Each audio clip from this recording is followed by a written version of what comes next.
আমি গোসল পালি হয়তো আমি ভ্যাকসিন সংগত করে দিয়ে দিছি। আল্লাহ ভালো করছে, আল্লাহ সংগত ভালো করে। প্রিয় খামারি ভাইরা, এখানে আসছি এলএসডি ভ্যাকসিন দেওয়ার জন্য। যাই হোক, আপনারা খামারে যারা গরু ছাগল যাই লালন পালন করেন না কেন, এই সিজনে বিশেষ করে গরুর লাম্পি স্কিন ডিজিজ এলএসডি গোটা রোগ যেটা ওটা হয়ে থাকে। এজন্য এটা থেকে হচ্ছে রোগটা না হওয়ার জন্য সবচেয়ে উত্তম পদ্ধতি হচ্ছে ভ্যাকসিন করে রাখবেন। ভ্যাকসিন করলে এই রোগটা হওয়ার কোনো চান্স থাকে না, হয় না। যাই হোক, আপনারা খামারে যারা গরু লালন পালন করেন, ছোট বড় যেই খামারি হন না কেন, অবশ্যই এই ভ্যাকসিনটা করে রাখবেন এবং আপনাদের যে কোনো সমস্যা অবশ্যই যোগাযোগ করবেন। এখন একটা ভ্যাকসিন দিব, দেখতে থাকেন।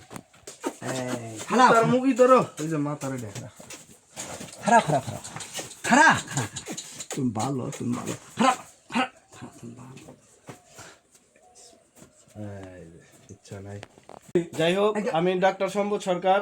আমাদের গ্রামের গরু ছাগল যে যাই লালন পালন করুক সেবা দেওয়ার চেষ্টা করি। এবং এখানে যে আমার খামারি দাদু আছে, দাদু কিছু কম তোমার গরু ছাগল পালো। আমি গোসল পালি হয়তো আমি ভ্যাকসিন সংগত করে দিয়ে দিছি।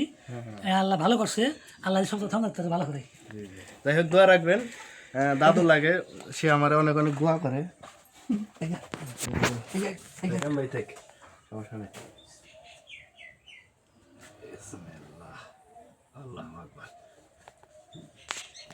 এই তুই এর নিয়ে ডরেছিস হ্যাঁ?